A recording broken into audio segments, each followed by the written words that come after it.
Hey there! Welcome to the Flute 360 podcast. I'm Dr. Heidi Kay Begay, and I'm a flutist, educator, coach, and podcaster. My God-given mission is to serve you. I am passionate about guiding you, the modern-day flutist, to discover your unique voice on and off the stage. The goal of this podcast is to help you thrive, both as an artist and as a musicpreneur. Go ahead and grab some espresso, your favorite notepad, and let's get to it. Today's episode 292 is titled Unwavering Focus, Shutting Out Negativity and Embracing Your Calling.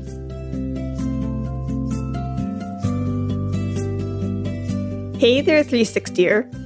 Heidi here, inviting you to come visit me at booth 226 during NFA 2024 from August 1st through August 3rd.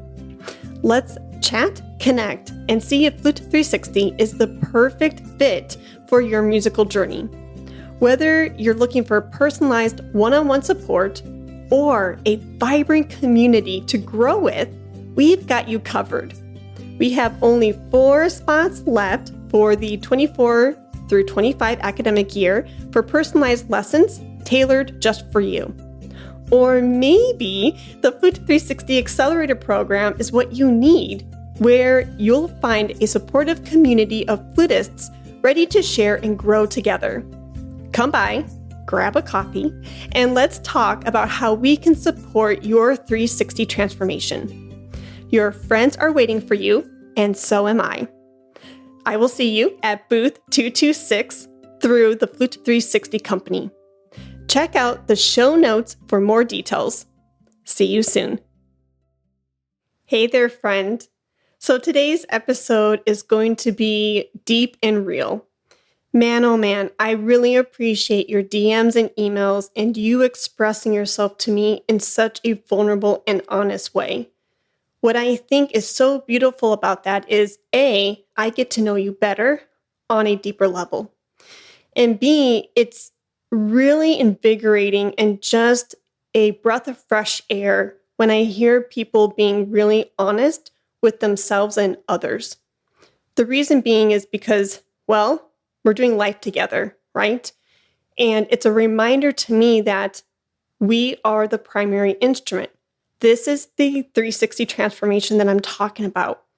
If you can hone in and really be honest with yourself and your feelings in the particular season that you're in and express that fully and completely, I think you're doing yourself some good. Not only for your own personal development, but also for your artistic development and your career development. So being honest, right? It's amazing for yourself and for your well-being and for the relationships that you encounter in your day-to-day walk in life. But also music requires honesty. Think about that. And maybe that's a whole nother solo episode down the road about how being an honest person coming to the instrument, the flute, the second instrument, and in all of its transparency, really being that vessel and bringing beautiful music out into the world in an honest way can do wonders, not only for yourself and for your creative passion, but also for the people who are consuming your music too. But I digress. That's not the point for today's episode, but apparently I needed to get that off my chest. So the point of today's episode is full circle. I am so proud of you for exposing some of these hurts and pains and truths that you're realizing about yourself and the life that you are leading for yourself in your career through the DMs. And one pain point that I am seeing quite frequently right now is the naysayers and how that's affecting you on a personal level. So, there's so much here. Not just naysayers, but anything really negative that is impeding on your health, your well-being, and taking away pleasure away from your life and your life experiences, and it is affecting you in negative ways. So what I'm specifically talking about, let me give you a few examples. When there is anger, when there is jealousy, when there is resentment, right? With people who are toxic in your life, negative in your life, the naysayers in your life, maybe even rejection comes up, it can derail you. It can make you be unfocused on the things that I know matter to you the most. And this will happen, right? Life is not always peachy. It is not always rainbows and unicorns and butterflies. There will be mountains. There will be hills. There will be roller coaster moments, and how you navigate through the ups and downs says a lot about you and your character. We're not perfect. We are imperfect beings. And I think just recognizing that you are going through something, right, that feels deflating, that feels defeating, is a step in the right direction. I want to give you some specific examples that I'm thinking right now off of the top of my head. And that is, I have seen past students and past clients, or even people just in our community that haven't quite worked with me one-on-one just yet, they mention these things in my DMs. And that is things like, oh my gosh, this girl or boy that I've been admiring from afar with their flute playing and their flute career, they got the position I wanted. I worked so hard for that academic position or that orchestral position. Why them and not me? Oh, right? Or I've been noticing that, somebody who I don't quite care for won that position, got that award at such competition. Why them and not me? That's hard, and I empathize with you, especially when you have been putting in the hours, showing up for yourself, and making an effort towards your goals. So the first thing that I do want to say is, I am sorry that you're going through something like that. And the second main thing that I want to say before I derail, before I go off through many different rabbit holes, is I want you to know, and I want to encourage you to sit with those emotions. Feel the pain, feel the hurt, feel the jealousy, and not in a way that's going to harm somebody else. We want to really react from a place of honesty and kindness, but feel the anger, feel whatever feelings you're going through, and feel it in your body. Don't shove it down, because at some point, those emotions, whether we like it or not, they will resurface. Whether in a year, 5 years, 10 years, it doesn't matter. Working through the pain, working through the hurt is so vitally important for your mental, spiritual, and physical well-being. Okay, so I've painted this picture, right? You have a frenemy, enemy, friend, colleague, whoever won that position, won that title, won that competition, got that brand new shiny flute that you wanted. It hurts because you don't want to miss out, right? Recognize it, recognize the hurt, and I encourage you to find a system, find a practice that works well for you. I don't care if it's cardio work, running, swimming, jogging, beating a pillow, screaming into your car, talking to a friend or a loved one. Get it out of your system, please, because you bottling it up, you literally just containing it within, it's not going to help you or anybody else. Express yourself. This is something that Eric really encourages me to do, and I have a safe place with him to express my anger and fear and doubt during those particular seasons with him. Also, my sister is a huge support system for me. Know who your advocates are. Know what works well for you. Try out some different practices. Maybe you've never tried deep breathing work before. Give it a go. Try some yoga. Try some meditation. Dive into biblical scripture. Pray about it. Work through that pain, resentment, anger, whatever you're feeling, so that way you can have a fresh day tomorrow. If you are experiencing a season where you are getting some rejection letters, right? Or there are naysayers in your life bringing you down with their negative words. Again, I'm very sorry that you're going through this. Another tip that I want to offer you is I want you to really examine your life and examine yourself. Look inward. Look at the work that is put before you. Look at the life that you have created for yourself. Go back to being grateful. It really helps me in moments of hurt for me to say, okay, I recognize that pain. I'm going to honor it and work through it. And one of the ways to work through it so I don't focus on the negativity is focusing on the right things, focusing on things that I am grateful for, things that are put on my plate in terms of work and other priorities that are important for me. Go back to a place of gratitude that's going to really uplift your heart. And the last thing that I want to offer you is re-examine where your focus is. Re-examine where your priorities lie. When I am in seasons of hurt and pain, it really helps me to re-examine where I am and to reprioritize the things that matter to me.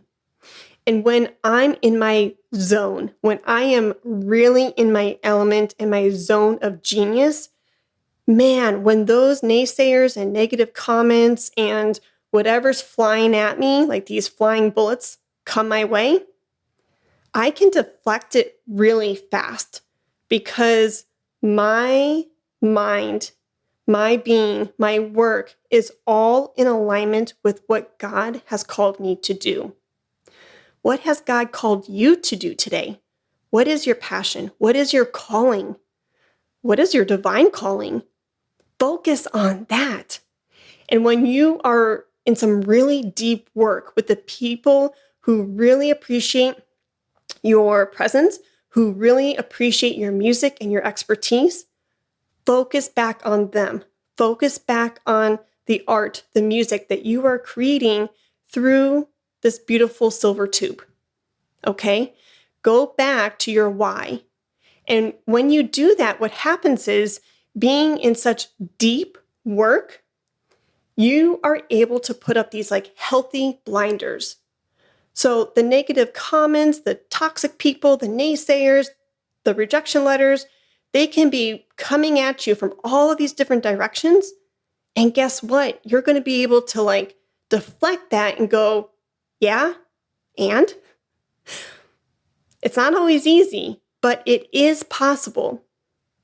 There's an example, and I won't go into all the details, but about 9 months ago, I had somebody challenge me and question whether or not I was stealing their brand, stealing a phrase, stealing a tagline from their company and putting it into a newsletter that went out about 6 months ago. And I'm like, girl, literally, like, yes, I empathize with the person. Of course I did, okay? There's always room for growth, and there was a lot of miscommunication that was being had. But when it happened, I was so surprised by this accusation. And by the way, it was untruthful. There was no foundation to it whatsoever. I was so baffled by this accusation because I was so enthralled with my work. I didn't have time to look at this other person's productivity, their output. I was so in my Flute 360 zone that I didn't have time or energy to even try to copy anybody else. That wasn't even my intention. I didn't even have the heart or energy to look at this person's output and try to replicate their stuff because I was in my own zone of genius. I was focused on the things that God was calling me to do. So yeah, it still hurt. Of course, I don't want somebody to think negatively about me, but c'est la vie. It's going to happen. The naysayers will be there. The rejection letters will be there, but it comes back to you. How are you going to handle the situation? How are you going to work through those feelings in a really safe and healthy way? I encourage you to know who you are and how to practice this in a loving way for yourself and for others. Give yourself time and space away from those circumstances in order to really see everyone's perspective for whatever's going on, right? Don't focus on the things that you cannot control. When you are in really deep, passionate, clear, focused work, all of the other stuff, the toxicity, the negativity, what other people are doing, it won't even bother you because you know who you are, you know what you're working on, and that's all that matters to you. So I just wanted to give you a fresh perspective. And I want to leave you with this. Time in life and your energy, your well-being, it is so precious, y'all. It is so precious. Be in the moment. Focus on what you're called to do, okay? And by doing that, you won't even have the time or space or energy to give that away to the things that really don't matter at the end of the day. Don't even entertain the naysayers, right? Entertain the things that matter to you and move the needle forward for not only yourself, your family, but for the people who are counting on you, like your clients, students, and the like. And lastly, I want to leave you with a biblical scripture verse, and it comes from Ephesians 4, verses 1 through 6. As a prisoner for the Lord, then I urge you to live a life worthy of the calling you have received. Be completely humble and gentle. Be patient, bearing with one another in love. Make every effort to keep the unity of the Spirit through the bond of peace. Have a great day, friend. Talk to you soon. And that's a wrap for today's episode. Don't forget to swing by booth 226 at NFA 2024 from August 1st through August 3rd to chat with me. Whether you're looking for personalized one-on-one support or a community to grow with, Flute 360 has something for everyone. Plus, join us on Sunday, August 4th at 9:45 a.m. for an exciting CEO presentation with myself, Natalie Simper, and Soid Kung Park. We're hosting a panel discussion on how to be the CEO of your business and career. Get ready to learn how to carve out your own path, be a trailblazer, and defeat imposter syndrome. We'll also have a live Q&A session where you can pick our brains. And don't miss out on your 1K raffle at booth 226, hosted by Flute 360. Amazing swag and offerings await one lucky winner. The deadline to enter is August 3rd at 4 p.m. See you soon, and let's make this NFA unforgettable. Let's talk about Flute.